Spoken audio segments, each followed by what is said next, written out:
유치원 사태를 많이 언론을 통해서 듣고 있습니다. 상당한 사회적 파장이 일어났고 사립유치원 원장이 어떻게 저럴 수가 있는가. 국민들이 피땀 흘려 낸 세금으로 유치원 원장이 명품 가방을 사고 술집에 가서 술을 마시고 옷을 사고 하여튼 온갖 부정한 일을 다 했기 때문에 지금 상당히 사회적으로 시끄러운 상태에 있습니다. 더불어민주당 소속 박용진 의원이 용기 있게 그 비리를 폭로함으로써 그동안 이미 다 알고 있었지만은 어떤 누구도 용기 있게 그 사실을 드러내지 못했는데 이 용기 있는 한 의원이 국감을 하면서 발표하기 시작해서 우리 사회가 지금 상당히 시끄러운 가운데 있습니다. 그동안에 많은 국회의원들도 이미 다 알았다고 합니다. 그런데 혹시 자기 표가 다음에 의원 선거에 표가 떨어질까봐 그걸 발표를 미루거나 안 하거나 그래 해오다가 최근에 이제 이 사태가 일파만파 퍼짐으로써 전 국민의 분노를 사고 있다는 것입니다. 그런데 가만히 보면 이 사립유치원 원장님들의 행태가 정말 이게 도를 넘어도 지나친 경우처럼 여겨지는데 그걸 가만히 보면 이런 생각이 들었습니다. 저는 오늘 이 사사기에 나오는 사사시대의 모든 사람들은 자기 소견에 옳은 대로 행하였더라. 이게 사사기의 어떤 전제 아닙니까? 매 구절마다 매 장마다 나오는 동일한 말씀이 그때 사람들이 자기 소견에 옳은 대로 하였더라 이 말인데, 그러니까 자기가 생각할 때 옳다고 생각해서 그냥 했다는 거죠. 마치 그때와 같은 모습이 아닌가. 지금 이 시대에는 사립유치원 원장만 그렇겠습니까? 모든 어떤 직능단체나 모든 기관에서도 마찬가지로 사람들은 어떤 기준이 없이 자기 소견에 오르면 하고 싫으면 안 하고 하는 어떤 이런 세태가 왔지 않았을까 생각합니다. 며칠 전에 어떤 목사님들이 몇 번 모이니까 그런 얘기를 하시더라고요. 요즘 젊은이들은 결혼을 하지 않으려고 하는 것이 참 문제다. 결혼을 하려고 하는 청년들도 아예 처음부터 시부모를 만나가지고 우리는 애나 안 놓을 테니까 바라지는 마세요. 그렇게 선언을 하고 결혼을 하는 경우가 종종 있다는 거예요. 결혼도 하기 전에 애 낳으라 하면 나는 결혼 안 하고 애 안 놓고 살아라 하면 나는 하겠다라고 선언하는 그런 젊은이들도 상당히 있다는 데 대해서 어떤 목사님이 충격을 받았다. 그런 얘기를 저한테 하는 것을 들었습니다. 여러분, 젊은이들도 결혼이란 무엇인가에 대한 고민이라기보다는 그냥 자기 소견에 옳은 대로, 자기 소견에 편한 대로 내 인생 내가 즐기면 되는 것이지 굳이 애를 낳아서 키우고 그런 번거로운 일을 왜 하느냐. 그런 아마 생각들도 근본적인 생각에는 사사시대처럼 자기 소견에 옳은 대로 하는 것이다. 결혼을 하든 안 하든 애를 놓든 놓지 않든 자기 소견에 오르면 그것이 정답인 것처럼 하는 것입니다. 어떤 대학에서 강연회를 했는데 어떤 여성 강사가 자기는 다자연애를 한다 이런 거를 공개적으로 밝히는데요. 그게 얼마나 부끄럽고 추악하고 죄인지도 모른 채 그냥 그게 당연한 것처럼 자기는 이 남자 저 남자 관계없이 다자연애를 하고 있다 이걸 밝히는 이런 생각들을 가만히 그 배경에 보면 그냥 자기 소견에 옳은 대로 하는구나 이런 어떤 판단을 지울 수가 없다는 것이죠. 여러분, 그 생각의 중심에는 자기 중심적인 생각이 있습니다. 자기 중심적인 생각이 아주 깊이 이렇게 박혀 있고 그것이 뜻대로 되지 않으면 사람들은 폭력화되고 자기 어떤 생각대로 안 되면 그냥 폭력화되는 이런 모습들이 우리 사회를 상당히 지금 어렵게 만들고 있지 않는가 하는 생각을 해보게 됩니다. 여러분, 어떤 집단이 자기 뜻대로 되지 않으면 집단적으로 또 반발하고 시위를 하고 그렇잖아요. 사립유치원들 원장들도 모여서 또 시위를 하고 막 반발을 합니다. 감사를 안 받겠다 온갖 얘기들을 다 합니다. 그러나 그런 것도 가만히 보면 자기 뜻대로 안 되면 그냥 막 무력화하고 폭력화하고 그래도 괜찮은 것처럼 생각하는 이런 세대가 되었다는 것이죠. 여러분, 그것은 마치 오늘 본문에 나오는 이 사사시대, 그렇죠? 왕정이 아직 들어서기 전에 사사시대의 모습과 매우 흡사하다라는 생각을 우리가 해보게 됩니다. 오늘 여러분 본문의 배경은 무엇입니까? 출애굽 40년 출애굽 이후에 40년 광야 생활을 끝내고 이제 가나안의 정복을 시작했고 50년 만에 가나안 정복이 끝났어요. 이제 그런 가운데 이제 가나안 땅에 정착해서 이스라엘 백성들이 살아가야 하는데 이제 그 모든 정착의 과정 속에서 이제 뭐 지도자가 별로 없이 살아가다 보니까 상당히 많은 문제가 야기되었다. 당시에는 뭐 중앙 정부도 없었고 그냥 지파별로 이렇게 살아갔기 때문에 상당히 어떤 문제가 일어났고 또 외세의 침략도 이방인들의 침략도 빈번했기 때문에 어려움이 많았던 시대였다라는 것을 우리가 생각할 수 있죠. 자, 일단 우리는 그들이 왕이 없었습니다. 이방 나라는 다 왕이 있을 때 이 이스라엘 백성들에게는 왕이 없었어요. 그러니까 일원화된 어떤 그런 조직이 없으니까, 행정 체계가 없으니까 이게 대응하는데 상당히 문제가 있는 거죠. 왜냐하면 이방은 왕이 있어가지고 전쟁을 침략해 오는데 여기는 조직적으로 막을 능력이 별로 없으니 늘 피해를 당하고 뭐 농사지은 게 늘 빼앗기게 되고 여러 가지 이제 어려운 상황이 되었는데, 하나님은 그때마다 사사를 보내주셨거든요. 이스라엘 백성들이 하나님 우리 못 살겠습니다, 어렵습니다라고 부르짖고 기도하면 그때마다 하나님은 누굴 보냈습니까? 사사를 보내가지고 이제 문제를 해결해 주었습니다. 그러면 사사는 누굽니까? 사사는 무엇을 하는 사람을 우리가 사사라고 이름을 붙입니까? 가장 기본적으로 사사는 재판하는 사람입니다. 어떤 문제가 생기거나 어떤 사람들의 갈등이 생길 때 그거를 정리해주는 재판관의 역할을 누가 하느냐 하면 사사가 했어요. 드보라 같은 경우는 선지자 사사 드보라는 율법적 해석자로서 거기 종려나무 아래에서 늘 재판하는 모습이 성경의 사사기에 나오지 않습니까? 그런 식으로 이렇게 행했던 사람이 사사였습니다. 그러면 재판만 했느냐 하면 외세가 침략해 오면 또 군사력을 동원해서 자기가 또 직접 나가서 싸우는 군사적 지도자의 역할도 했습니다. 오늘 성경에 보면 이제 이 온니엘이라는 사사는 뭐라고 합니까? 구원자였다. 어려움 속에서 구원을 이끌어내는 그런 사람도 사사였다라는 거죠. 그리고 통치자고 지배자고 여러 가지 의미를 함축한 사람이 바로 이 사사였는데, 사사는 누가 세웠습니까? 하나님이 지명하여 세웠다라고 성경은 말씀하고 있습니다. 여러분, 사사기를 차분히 읽어보면은 사사들은 거의 대부분 자기 시대에 자기에게 맡겨진 사명을 감당했어요. 자기에게 맡겨진 사명이 사사마다 다 있었는데 그 사명을 감당을 했다는 거죠. 저는 그 사사적 사명이 오늘 이 시대에 우리 그리스도인들에게 주어진 사명이다.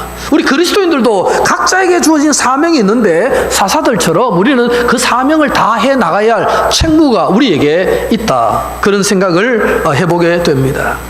여러분, 오늘도 우리는 내 소견에 옳은 대로가 아니라, 세상 사람들은 다 자기 소견에 옳은 대로 살지만 우리는 하나님의 말씀대로 사는 자로서, 하나님의 사사로서 이 시대를 어떻게 우리의 사명을 감당하며 살아야 할지를 고민하는 삶을 살아야 한다고 생각을 합니다. 먼저 오늘 7절 말씀을 한번 읽어보겠습니다. 같이 한번 읽겠습니다. 7절 시작. 이스라엘 자손이 여호와의 목전에 악을 행하여 자기들의 하나님 여호와를 잊어버리고 바알들과 아세라들을 섬긴지라. 아멘.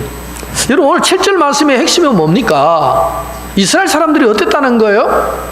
이스라엘 자손이 여호와의 목전에 뭘 행했습니까? 악을 행했다. 자, 악을 행했죠. 그리고 그 다음에 한 게 뭡니까? 자기들의 하나님 여호와를 뭐 했습니까? 잊어버렸다. 그리고 세 번째는 뭐예요? 바알들과 아세라들을 섬긴지라. 이 세 가지를 얘기합니다. 오늘 이 7절이라는 이 구절은 당시 상황을 이렇게 요약을 해주고 있는 것이죠. 여러분, 저는 이 내용 중에서 가장 심각한 내용이 뭐냐 하면 하나님을 잊었다는 거예요. 여러분, 이 하나님이 어떤 하나님입니까? 오늘이 살던 그때보다 1세기 전에 완전히 노예였던 자기 민족을 구원해내시고, 광야에서 40년 동안 헤매는 자기들을 지켜주시고, 그리고 이 수많은 전쟁 가운데 이 어떤 가나안 정복을 시도했을 때 그 전쟁 속에서도 자기 민족을 지켜주셨던 그 하나님을 뭐 했다는 거예요? 잊어버렸다. 이것이 가장 큰 문제가 아닐까 생각합니다. 여러분, 신명기 4장 23절에 보면 하나님께서 말씀하셨습니다. 너희는 스스로 삼가 너희의 하나님 여호와께서 너희와 세우신 언약을 잊지 말고 내 하나님 여호와께서 금하신 어떤 형상의 우상도 조각하지 말라. 하나님께서 말씀하시는 게 뭡니까? 너희와 나 사이에 맺어진 언약을 절대로 잊어서는 안 된다. 말씀을 주의를 줬습니다. 신명기 6장 12절에 보면 너는 조심하여 너를 애굽 땅 종되었던 집에서 인도하여 내신 여호와를 잊지 말고, 절대로 그 애굽에서 이끌어내신 하나님을 잊어서는 안 된다라는 것을 신명기 계속적으로 나오는 구절이거든요. 그런데 오늘 7절에 보면 여호와의 목전에 악을 행할 뿐만 아니라 자기들의 하나님 여호와를 잊어버렸다. 야훼를 망각하고 잊어버렸다는 거예요. 여러분, 잊을 걸 잊는 거는 좋잖아요. 상처를 잊어먹는 건 너무 좋은 거 아닙니까? 근데 잊을 걸 잊어야 되는데 잊지 않아야 될 것을 잊었다는 것이 이스라엘 백성들에게는 큰 문제로 등장하고 있다는 사실입니다. 여러분, 정말로 오늘 이 말씀은 그냥 하나님을 잊어버린 것이 아니죠. 하나님을 잊어버렸다는 이 말 속에는 하나님을 경시하고 하나님을 무시하고 하나님을 생각조차 하지 않았다, 그런 의미도 담겨 있습니다. 자, 그냥 잊어버린 것이 아니라 하나님을 잊어버리고 조용히 지낸 것이 아니죠. 하나님을 잊어버린 순간 그 다음에 어떻게 됐습니까? 바알과 아세라를 섬겼다는 거예요. 여러분, 우리가 하나님을 부인하고 배교해 보세요. 하나님 나는 이제 안 믿어. 그러면 나는 가만히 자연인으로 있을까요? 그 순간 다른 우상이 내 속에 들어오는 거예요. 하나님 없는 자리는 누군가가 서로 차지하려고 하기 때문에 거기에는 바알이 들어오든 아세라가 들어오든 돈이 들어오든 뭔가가 들어와서 내 자리를 차지하지 하나님 없는 자리가 비어있지는 않다는 거죠. 분명히 오늘 이 이스라엘 백성들도 그런 경험을 하고 있다는 사실입니다. 여러분, 이 바알신, 이 가나안의 가장 이 어떤 문화를 주도했던 신이 바알신 아닙니까? 이 바알신은 우가린 문서라는 데 보면 태풍의 신입니다. 번개와 천둥을 동반하고 비와 눈을 보내는 신이고, 안개와 이슬이라는 두 딸을 거느리고 있으면서 그의 아버지 신은 그 곡식의 신인 다곤이었다. 그러니까요, 여러분 보면 이 바알신은 농경사회의 전형적인 신입니다. 그리고 농사를 잘 지을 수 있도록 비를 주는 신이었어요. 그러니까 바알을 섬기는 것은 굉장히 편리합니다. 왜냐하면 굉장히 유익하죠. 왜냐하면 가난한 사람들은 직업이 목축이 아니고 뭐요? 전부 다 농사를 짓기 때문에 이 바알신은 너무 유익한 신이라고 생각을 했는데 거기에 이스라엘이 동화가 된 거예요. 가난한 사람들은 바알신을 섬겼습니다만은 자신들은 여호와를 섬겨야 되는데 그게 동화돼 가지고 이스라엘 백성들도 바알을 섬기게 되었다. 이건 심각한 상황적 이해를 우리에게 해주고 있는 것입니다. 이것이 뭐예요? 하나님을 잊어버린 결과라는 것입니다. 여러분, 하나님을 잊어버린 백성의 결과는 어떻게 되느냐 하면 결국은 그 지방 풍토신을 믿게 되고 바알을 섬기게 되고 아세라를 섬기게 되었다는 사실을 말씀하는 겁니다. 하나님을 잊어버린 인간, 그 인간은 곧 우상 숭배에 빠질 수밖에 없는 연약함이 있는 인간이다 하는 것을 우리에게 말씀을 합니다. 제가 어르신들 신방을 자주 가지 않습니까? 우리 어르신들 병원에 많이 계셔가지고 자주 제가 신방을 가는데요. 그 신방을 가서 제가 어르신들한테 이렇게 뭐 성경 읽어드리고 주로 이제 기도해드리잖아요. 그래도 우리 집사님, 권사님들이 성경 읽어드리고 뭐 거동도 못하시고 누워만 계시는 분에게 누가 가서 성경 읽어줄 사람이 없는데 그래도 목사가 와서 성경을 읽어드리고 같이 기도합시다 권사님, 같이 기도합시다 집사님 이러면 굉장히 그걸 좋아하십니다. 그래서 제가 가면 뭐 누워 계신 어르신들한테 전할 말씀이 뭐 별로 많지 않잖아요. 성경에도요. 물론 소망 섞인 말씀을 제가 찾아서 읽습니다만은, 그런데 제가 주로 인용하는 말씀이 있는데 시편 71편이에요. 시편 71편에 보면 이런 말씀이 있거든요. 내가 늙고 힘이 쇠약할 때에도 내가 하나님을 기억할 수 있도록 도와주소서. 여러분, 늙고 백수가, 옛날에는 이제 그 백수가 될 때도 이렇게 번역했는데 요즘은 이제 늙어서도 이런 말이거든요. 그래서 머리가 하얀 백발이 될 때도 내가 하나님을 잊어버리지 않도록 도와주세요. 이게 시인의 고백이거든요. 그래서 저는 어르신들을 위해서 기도할 때마다 그 기도를 꼭 합니다. 하나님, 아들 얼굴은 잊어도 좋은데 하나님은 기억할 수 있도록 해주세요. 다 잊어버려, 목사 얼굴도 몰라봐도 되는데 이 치매에 걸린 상황에 있지만은 그래도 마지막까지 하나님은 기억할 수 있도록 해주세요.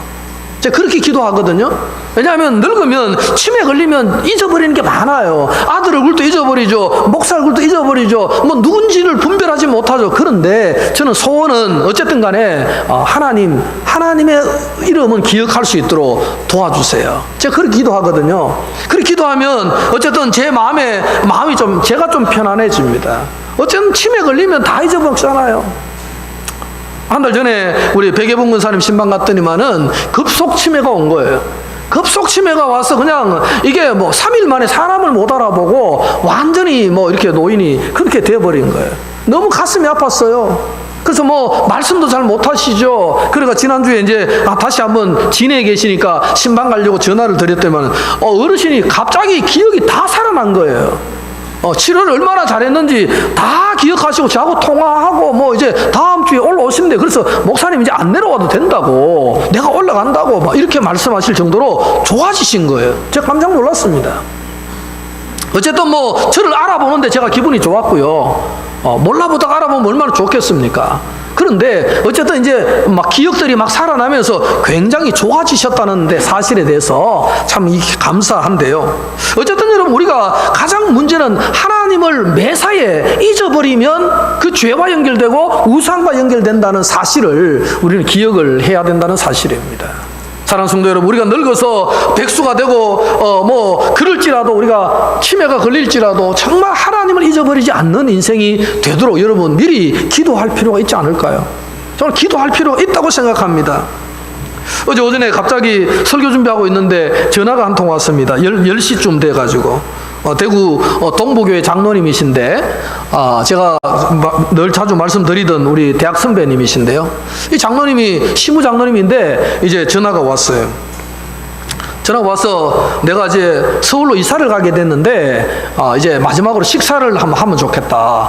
토요일 날 아니면은 이 목사님을 후배 목사를 만날 수가 없을 것 같아서 밥을 한번 성암산 소고기 국밥집에서 만나서 국밥을 먹고 싶다. 이래가지고 이제 친구 되는 제자교회 목사님 부부하고 저희 부부가 이제 그 선배님 장로님 부부를 맞이하러 갔습니다. 가서 이제 이런저런 얘기를 많이 했습니다. 많이 했는데 식사하고 저희 카페 와서 차도 마시고 이제 그렇게 가면서 이야기를 했는데, 이제 그분이 안동대학 교수님인데 이제 퇴직을 이제 하고 서울로 이제 올라가시는 거예요. 모세도 산모작 인생을 살았는데 자기도 이제 산모작 인생을 산다는 거예요. 근데 이제 자기 인생에서 이제 대구 동부교회 장로인데 이제 사임을 하고 시무장로로 사임을 하고 서울로 이제 올라가서 할 일이 있어서 이제 올라가게 되는데, 자기가 이제 어제 식사하고 우리 교회를 꼭 와보고 싶은 거예요. 그런데 이제 오늘은 주일하는 자기가 또 어린 시절에 다녔던 교회가 대구 서영교회라서 거기서 예배를 드리고, 그리고 이제 서울로 이제 이번 주 금요일 날 이사를 이제 가신다는 거예요. 그래서 왜 우리 교회를 오고 싶으냐 제가 물어보니까 자기 기억의 최초의 교회가 경산제일교회라는 거예요. 자기 형님이 신상걸 전도사님인데 그때 여기 우리 경산제일교회 전도사였기 때문에 그 형님 때문에 자기는 이 교회를 초등학교 2학년 때까지 5살에서 초등학교 2학년까지 여기를 다니다가 이제 이사를 갔기 때문에 자기 더 어릴 때 기억은 기억이 없고, 부모님이 의성에 계셔가지고 의성의 교회를 다녔다고 하는데 자기 기억에는 없고, 그때 자기 기억의 최초의 교회는 경산제일교회가 최초의 기억이라는 거예요. 그래서 자기가 어릴 때 가장 어려울 때 그때 다녔던 최초의 교회를 자기가 한번 와서 그래도 여기서 사진이라도 한번 찍고 가고 싶다는, 이제는 그분이 평생을 경상도에 살다가 이제 서울로 가시기 때문에 이제 자기는 떠나는 마음에서 어린 그 시절을 한번 추억해보고 싶다. 그래서 자기가 처음으로 고사리 손을 가지고 어릴 때 7살 때 8살 때 다녔던 그 주일학교가 여기이기 때문에 이 교회에 와서 그때 만났던 하나님을 추억해보고 싶다는 거예요. 그리고 오늘 주일은 이제 서영교회 가서 또 소년 시절 보냈던 그 교회에서 예배 한번 드리고, 그리고 자기는 이제 서울로 올라가는데, 제가 그 말을 이렇게 쭉 들어보면서 마음속에 느낀 게 있습니다. 그게 뭐냐 하면은, 그래도 자기는 어릴 때 만났던 하나님, 청소년기에 만났던 하나님, 청년기에 만났던 하나님, 교수하면서 만났던 하나님을 각기 동일한 하나님이지만 그때마다 추억이 다 다른데 그 추억을 다 한번 알아보고, 그리고 서울 올라가서 이제 인생 산모작 마지막 인생을 살 텐데 그때 정말 하나님을 잘 기억하고 하나님을 위해서 자기 남은 인생을 정말 어떻게 사용할까를 고민하고 싶다는 거죠. 그 의미가 참 크지 않습니까? 뭐 그냥 쓱 갈 수도 있고 한데 어쨌든 자기는 그때 도와주셨던 하나님, 그때 나를 인도해 주셨던 하나님, 그 하나님을 추억하고 기억하고 자기는 서울로 가서 이제 나머지 90세까지 남은 30년을 이제 멋지게 공부하면서 또 학술 활동하면서 살고 싶다, 그런 고민을 제게 얘기를 하시면서 가셨습니다. 사랑하는 성도 여러분, 정말로 우리는 치매가 걸려도 이사를 가도 사업이 망해도 무슨 일을 당해도 기억해야 될 것이 있는데, 그것이 뭐예요? 나를 인도하셨던 그 하나님, 과거의 내 인생을 지금까지 인도해 오셨던 하나님, 그 하나님을 잊으면 안 된다는 거죠. 그 하나님을 늘 기억할 때 우리는 새로운 인생의 활력을 얻을 수가 있고 어려움을 극복할 수 있는 능력을 얻을 수가 있고, 그 하나님을 의지할 때만이 우리는 바른 길을 살 수가 있는데, 그 하나님을 잊어먹는 순간 어떤 결과가 초래되느냐? 자기 소견대로 사는 거예요. 내가 하고 싶은 대로, 내가 원하는 대로 사는 거예요. 그 인생은 옳은 인생이 아니라는 것입니다. 하나님을 잊어버린 인생은 인간 중심적으로 살고, 그것이 안 되면 폭력적으로 변질되는 이런 인간으로 되기 때문에, 문제는 무엇입니까? 하나님을 기억하는 삶. 그동안 애굽에서부터 여기까지 인도해 오셨던 그 하나님, 나의 어린 시절부터 순간순간 도와주시며 이끌어 오셨던 그 하나님, 그 하나님을 기억하고 싶다는 거예요. 그걸 기억하라는 거예요. 오늘 사사기의 문제는 무엇입니까? 그 하나님을 망각한 데 문제의 원인이 있었다는 겁니다.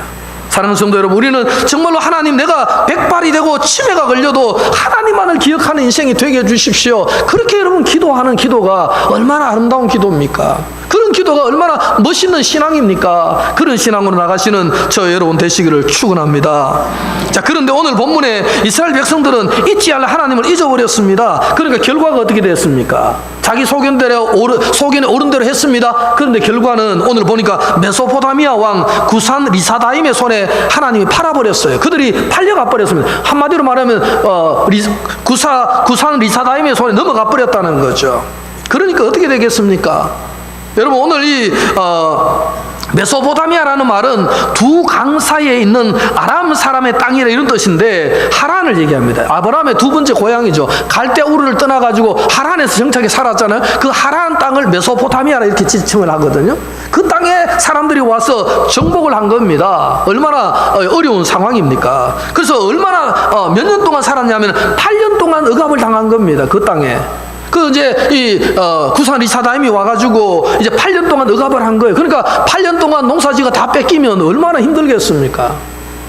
자, 그런 상황에서 오늘 이스라엘 백성들은 어떻게 되었습니까? 하나님께 부르짖게 되었어요. 오늘 말씀에 보면은 그들이 여호와께 부르짖었다. 부르짖음에 9절에 보면 그렇게 말씀하죠. 여호와께 부르짖었어요. 얼마나 자기들이 힘들었으면 부르짖었을까요? 어쨌든 부르짖었어요. 하나님의 은혜를 잊어버린 망각의 결과는 8년 동안 지배를 당하는 것이었습니다. 그 대가가 얼마나 큰 것입니까? 자, 그래서 이들은 회개를 하기 시작하죠. 하나님, 우리가 잘못했습니다라고 회개하면서 하나님께 회개를 하고 부르짖었습니다. 여러분, 부르짖는 백성을 하나님은 또 특징이 외면하지 않으시는 거예요. 죄를 지을 때는 리사다임의 손에도 넘겼다가 하지만은 또 이들이 회개하면 하나님은 긍휼이 많으신 하나님 아닙니까? 그래서 또 그 답답한 부르짖음을 또 들으시고 하나님은 또 응답을 해주십니다. 여러분, 하나님의 응답의 소리가 뭐냐? 그것은 바로 사사를 세우는 겁니다. 당신은 사사기이기 때문에 사사를 세워서 그 억압에서 해방시켜내는 것, 그걸 누가 하는 겁니까? 하나님이 응답해 주시는 거예요. 여러분, 이 사이클이 이제 반복이 됩니다만은, 어쨌든 이제 오늘 하나님께서는 그 부르짖는 소리를 들으시고 누구를 세우십니까? 갈렙의 아우 그나스의 아들 온니엘을 세웠다, 이렇게 말씀하죠. 여러분, 갈렙은 여러분이 잘 아시지 않습니까? 여호수아와 함께 정탐에 나갔고 긍정적인 보고를 했고 유다 지파에 아주 명망 있는 인물로 등극되었던 그런 사람이 갈렙 아닙니까? 그런 갈렙의 조카였다는 겁니다. 갈렙의 동생의 아들이었기 때문에 갈렙의 조카였어요.